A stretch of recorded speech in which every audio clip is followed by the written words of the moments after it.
We've actually got a structure around our AI products and services that really makes sense. That's the big takeaway that I have from the FAB approach.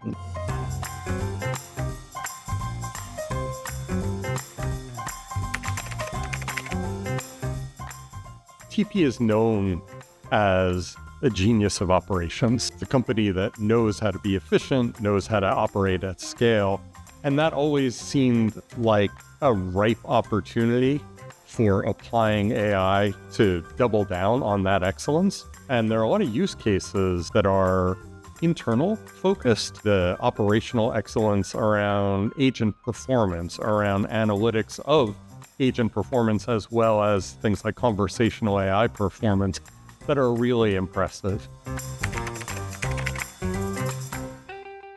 There are some companies that claim that they're going to be AI first and not agent first, but I think that the real secret sauce is being both, even though that's contradictory. You're both AI first and agent first, but having that hybrid approach is what sets TP apart in that world.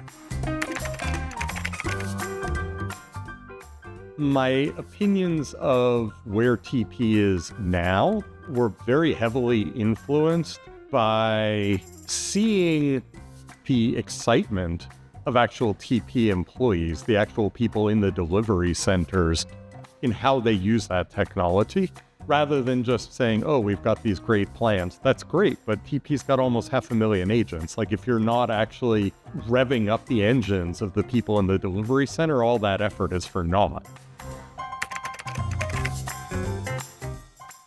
AI, as it applies to CX programs, outsourcing programs, and so on, has been painted as kind of the death knell for BPOs, but I think it's actually almost 180 degrees the opposite, in that what we found when we were doing research at Opus is that it opens up opportunities for expanded service experience. And by that, I mean companies can take some of the savings that they have from automation and apply it in expanding their programs. So they can do 24/7 support instead of 8x5 support, or they can support 5 languages instead of 2, or they can support new channels.